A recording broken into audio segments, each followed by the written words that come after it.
Nobody saw this coming, not the analysts, not the fans, not even most of the league. Just months ago, the New England Patriots were being talked about like a long-term project.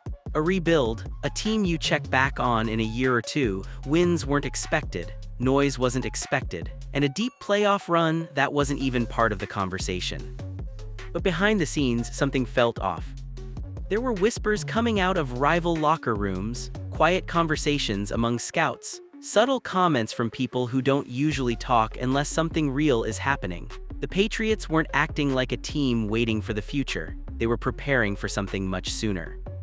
And then the season started flipping in ways nobody could explain. A young quarterback who was supposed to develop slowly started playing like pressure didn't exist. Late-game moments didn't speed him up, they slowed him down. Coaches stopped treating him like a rookie. Teammates started following him like a veteran. And defenses that came in confident kept walking out confused. At the same time, the entire personality of the team began to change. Practices got sharper, games got more physical, close matchups started swinging New England's way. It wasn't loud, it wasn't flashy, but it was deliberate. By the time the playoffs arrived, the narrative everyone believed was already outdated. This wasn't a rebuilding team catching a lucky break. This was something more dangerous, a group that figured itself out faster than the league was ready for. And once the lights got brighter and the pressure got heavier, the Patriots didn't blink. They leaned into it. What happened next didn't just shock the AFC. It forced the entire NFL to rethink how fast a team can rise and how terrifying it is when they do it quietly. Because this wasn't supposed to happen yet. And that's exactly why it did. This wasn't supposed to happen like this, not this fast, not this clean, and definitely not this quietly. Coming into the season, the New England Patriots were labeled a work in progress. A team in between eras. Analysts talked about patience. Fans were told to lower expectations. The league treated them like a placeholder franchise, competitive enough to show up but not dangerous enough to matter. And for a while that label stuck. Early power rankings buried them. Primetime slots ignored them. Every win was framed as promising instead of threatening. The conversation wasn't about what New England was, but what they might become someday down the road. But behind closed doors, that story never matched reality. There were subtle signs most people missed. Veterans speaking differently in interviews, coaches choosing words carefully, scouts from other teams quietly admitting this didn't feel like a normal rebuild. Rumors started floating that New England's internal expectations were way higher than what the outside world believed. And that disconnect kept growing. Instead of playing loose like a rebuilding team with nothing to lose, the Patriots played tight, disciplined, physical. Games didn't feel experimental, they felt intentional. Losses didn't spiral, wins didn't surprise the locker room. The energy was steady, controlled, almost impatient. That's when people around the league started getting uncomfortable. Because rebuilding teams don't behave like that. They don't close games, they don't win ugly. They don't walk into hostile environments and look calm, and they definitely don't improve this sharply, this consistently, week after week. Reports began circulating that New England never viewed this season as a trial run, that the word rebuild wasn't just avoided, it was quietly rejected. Internally, the focus wasn't on growth years from now. It was about stacking wins immediately and finding out who could handle pressure now. By midseason, the narrative lagged behind reality. Analysts were still talking timelines while New England was already operating on urgency. And by the time the playoffs arrived, the gap between perception and truth became impossible to ignore. Because the Patriots weren't ahead of schedule. They were never on the schedule the league assumed. And once that realization hit, everything that followed made a lot more sense, including how fast things started spiraling out of control for everyone else. But that was only the beginning. At first, nobody treated Drake May like a threat. He was labeled talented, sure, but raw, gifted, but early. The kind of quarterback you protect, simplify things for, and slowly bring along while the roster catches up. That was the expectation around the league, and early on, it even looked reasonable. But something started changing midway through the season. It wasn't loud, there wasn't a viral moment announcing it. Instead, it showed up in the small details, the way the huddle sounded, the way veterans responded when he spoke, the way he handled mistakes, or more accurately, how little they seemed to affect him. Coaches reportedly stopped correcting him publicly and started listening more closely instead. That's when the rookie label quietly disappeared. According to reports, Patriots coaches stopped referring to him as a young quarterback behind closed doors and started treating him like the decision-maker. He wasn't just running plays anymore, he was commanding them, adjusting protections, slowing the game down when it got chaotic, speeding it up when defenses hesitated. And the pressure moments, that's where the shift became impossible to ignore. Late drives didn't rattle him, third downs didn't rush him, blitzes didn't panic him. Instead of forcing throws, he extended plays. Instead of checking down out of fear, he waited. Defenses that came in expecting mistakes walked away frustrated, feeling like they'd missed their chance.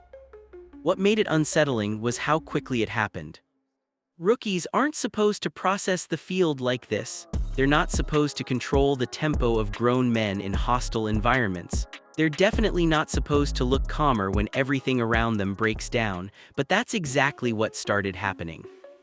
By the time the season hit its most intense stretch, teammates weren't talking about his arm talent anymore. They were talking about his composure, his command, his presence, the way he walked into the huddle like he already owned it. Opposing defenses noticed too. Reports suggest teams tried disguising coverages, rotating late, and speeding up pressure packages, and Drake kept adjusting, kept responding, kept surviving situations that usually expose young quarterbacks. Instead of shrinking, he leaned in. And that's when the league started realizing this wasn't a normal development curve. This wasn't a rookie growing into the system. This was a quarterback taking control of it much earlier than anyone expected. But talent alone doesn't flip a franchise this fast. Everything accelerated the moment Mike Vrabel walked into the building. This wasn't a normal coaching hire. There was no patience speech, no talk about laying foundations or trusting the process. According to reports, Vrabel made it clear from day one that New England wasn't here to ease into anything. The tone changed immediately, and so did the expectations. Practices got louder, shorter, more intense. Mistakes weren't ignored, but they weren't coddled either. You either corrected them fast or you lost reps. The phrase "we're rebuilding" quietly vanished from the facility. Players say it wasn't banned officially, it just stopped being said because it didn't fit anymore. And that mindset spread fast. Veterans felt it first. Instead of coasting through transition years, they were being pushed like the season mattered right now. Younger players didn't get protected by draft status or potential. If you earned snaps, you played. If you didn't, you watched. That accountability tightened the locker room almost overnight. What really shocked people around the league was how physical the team became. The defense stopped reacting and started attacking. Linemen played angry, tackling got violent, receivers felt hands on them all game. Quarterbacks stopped feeling comfortable in the pocket. It looked familiar, like the Patriots teams that used to ruin playoff runs but with a sharper edge. Reports suggest Vrabel restructured everything from meetings to conditioning. Situational football became a priority. Red zone reps were relentless. Bad weather preparation wasn't treated like a gimmick, it was built into the routine.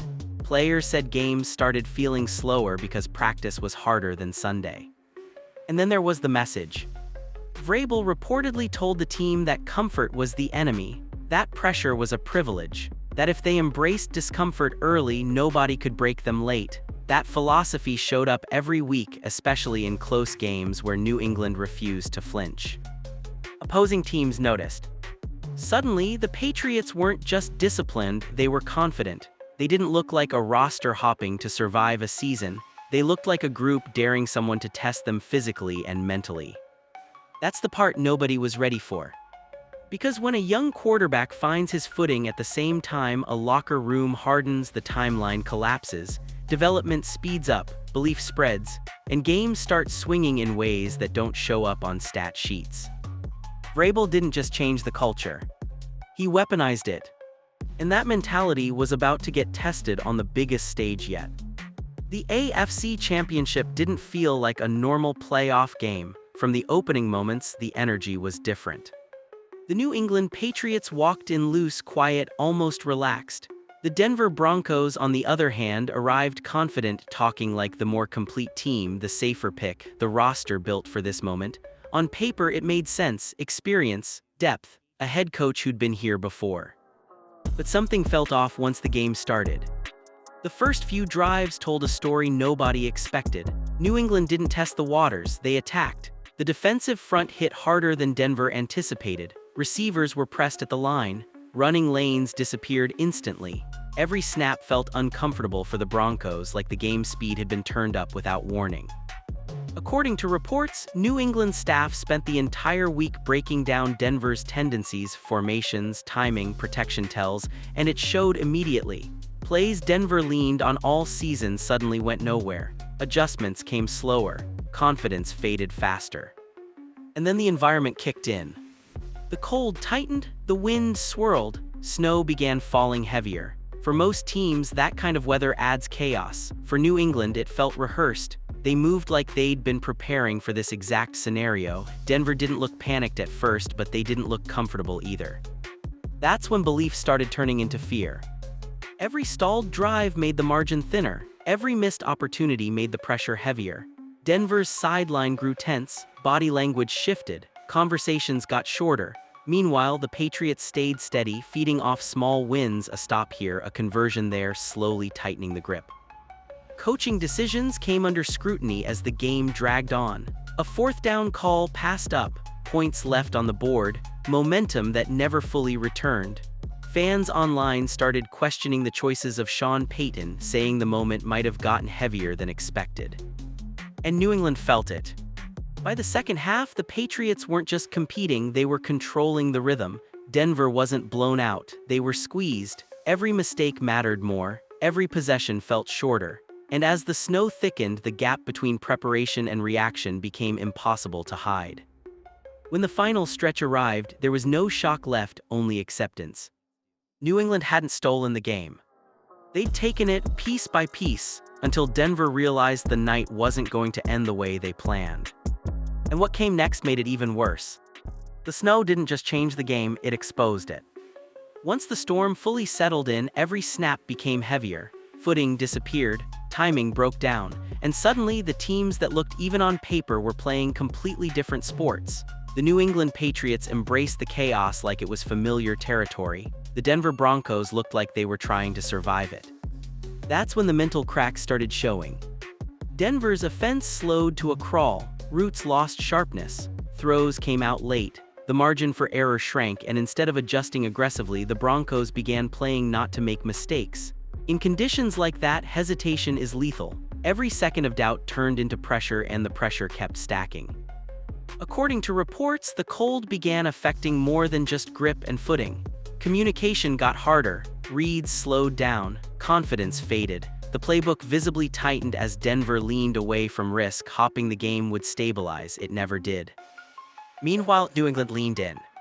The Patriots didn't try to get fancy, they ran with purpose. They shortened the game, they trusted their defense. And every time Denver failed to capitalize on an opportunity, the psychological gap widened. One stalled drive turned into another. One conservative decision led to louder questions.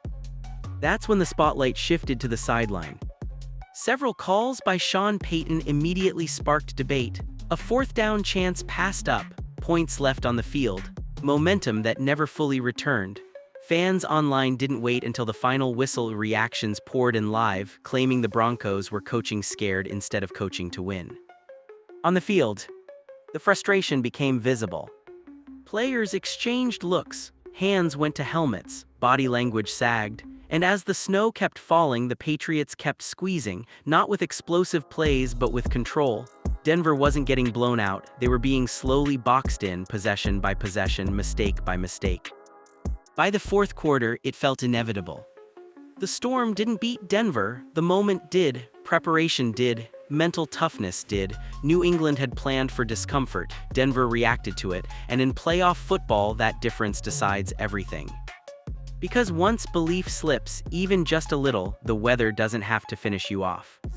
And that's when Drake May stepped in and closed the door. This is where the game stopped being competitive. Not because of a touchdown, not because of a highlight throw, But because Drake May took over the one thing Denver still thought they could control: time, mistakes, and momentum. The conditions were brutal, the snow was thick, passing windows were tight, and this was the exact kind of environment where young quarterbacks usually unravel: missed reads, forced throws, one bad decision that flips the game. That moment never came.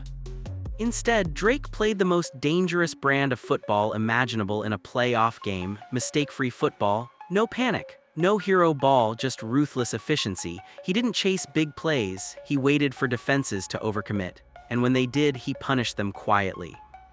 Denver tried dialing up pressure, hoping the weather would speed him up. It had the opposite effect. His internal clock stayed calm. When the pocket collapsed, he didn't force throws into traffic, he escaped. Short gains turned into first downs, broken plays turned into clock killers. That's when the tone shifted. There was a third down run midway through the second half that said everything. The field was slick, defenders had angles, and Drake still slipped through, juking past one defender, dragging another just enough to move the chains. It wasn't flashy, but it broke something. You could feel it. Denver knew they were running out of answers. From that point on, every Patriots possession felt heavier. The clock kept bleeding, the defense stayed fresh, and Denver's offense felt like it was playing uphill in a storm that never stopped. Drake didn't need to throw for huge numbers, he needed to make the right decision every snap, and he did. According to reports, Patriots coaches trusted him completely in that stretch. No micromanaging, no safe mode play calling. He was allowed to manage the game like a veteran, adjusting protections and choosing when to take risks. That trust showed. On the sideline, Broncos defenders looked exhausted, not just physically but mentally. Chasing a quarterback who wouldn't give them a mistake. Watching drives die slowly instead of exploding quickly. That's torture in playoff football. By the fourth quarter, the outcome felt inevitable. Drake didn't celebrate early, he didn't rush anything. He simply closed the door snap by snap, decision by decision, until Denver had nothing left to chase. That's when everyone watching realized this wasn't a rookie surviving a big moment. This was a quarterback finishing it. And what made it even scarier, this wasn't even his final form. What most people missed wasn't a breakout game or a viral play. It was a quiet system change that happened right under the league's nose. Early in the season, the Patriots' offense looked controlled, conservative, safe. The play calling felt protective, almost cautious, like the staff was trying to shield Drake May from being overwhelmed too early. That's normal for a young quarterback. Keep it simple, limit risk, let the game come to him. But according to reports, that approach didn't last very long. As the weeks went on, coaches reportedly started noticing something unusual. Drake wasn't just executing plays, he was anticipating defenses. He was identifying pressure before it showed. He was correcting alignments in real time. Instead of waiting for guidance, he was offering solutions. That's when the structure began to change. Sources claim that around the middle of the season, New England quietly removed a large portion of the training wheels from the offense. Fewer scripted protections, fewer one-read concepts, more freedom at the line of scrimmage, more responsibility placed directly on the quarterback. And that shift changed everything. Drake began controlling protections, adjusting routes, and checking into plays designed to attack specific mismatches. Safeties rotating late didn't fool him. Linebackers creeping toward gaps got exposed. What looked like simple completions on TV were actually decisions being made seconds before the snap.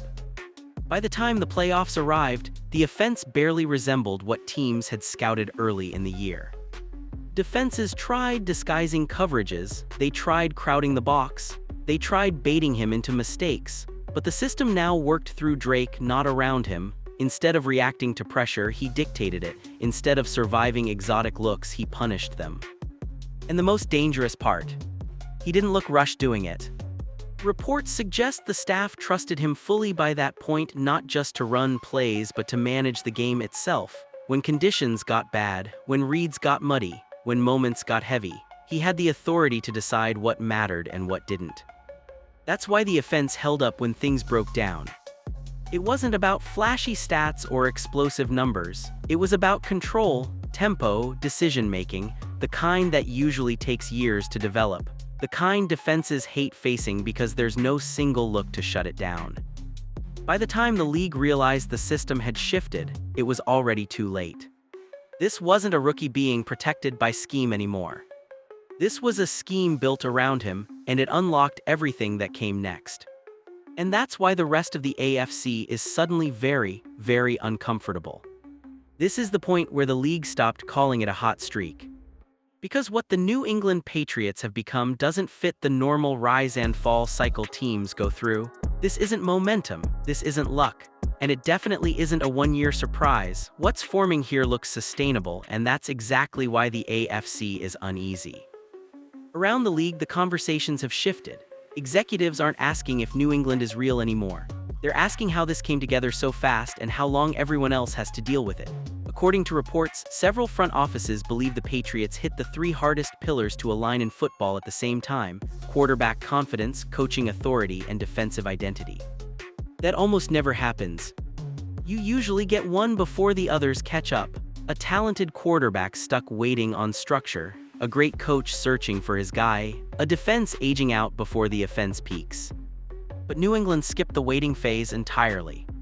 Drake May doesn't look like a young quarterback being carried by a system. He looks like the system is growing with him. Mike Vrabel isn't installing a temporary culture reset, he's imprinting an identity built for longevity.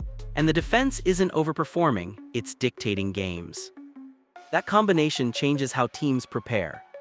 Defenses can't just focus on stopping one thing. You can't sell out to stop the run. You can't sit back in coverage. You can't rely on weather, noise, or pressure to shake the quarterback.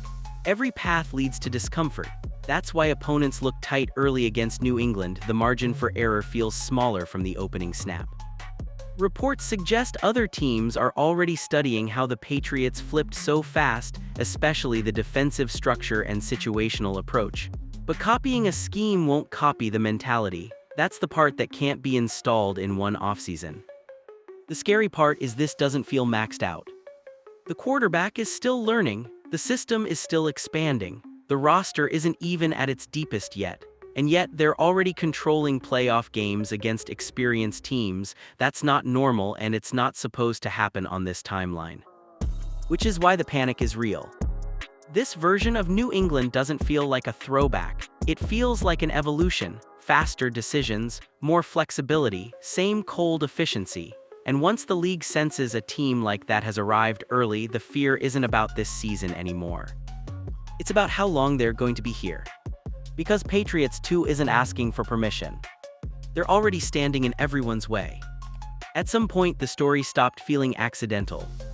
What the New England Patriots have done this season looks dramatic on the surface: sudden wins, playoff dominance, a fast rise nobody predicted. But when you zoom out, it doesn't feel like chaos anymore. It feels intentional, calculated, almost inevitable. That's where the line between destiny and reality starts to blur.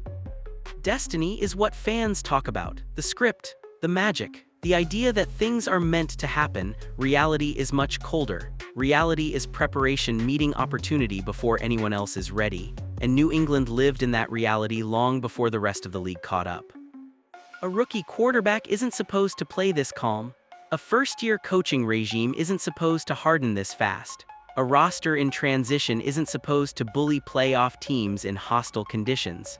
Every part of this run breaks a rule the NFL usually lives by. But rules don't matter when alignment hits. Drake May isn't playing like someone chasing moments, he's managing them. Mike Vrabel isn't coaching for approval, he's enforcing standards. And the team around them isn't surviving pressure, they're inviting it. That's not destiny. That's structure. And that's what makes this so uncomfortable for the rest of the league. Because lucky teams fade once the brakes stop going their way. Prepared teams don't. They adjust, they absorb hits, they keep showing up when the environment turns hostile. New England has already proven they can win when conditions fall apart. They've proven they don't need perfect games or explosive numbers. They just need control of tempo, emotion, and decision-making. That kind of control travels. Weatherproof, noise-proof, pressure-proof. Now they're standing on the edge of the biggest stage in football, and the question is whether the moment will be too big. It's whether anyone else is ready for what they've become. Because this run wasn't built on hope, it was built on discomfort, on accountability, on accelerating growth before the league could respond, and if this is what it looks like before the roster fully matures, the implications stretch far beyond one season. Dynasties don't usually announce themselves. They just arrive quietly at first and then refuse to leave. And whether this ends in a ring or not, one thing is already clear. The Patriots didn't stumble into this moment. They prepared for it long before anyone believed it was possible.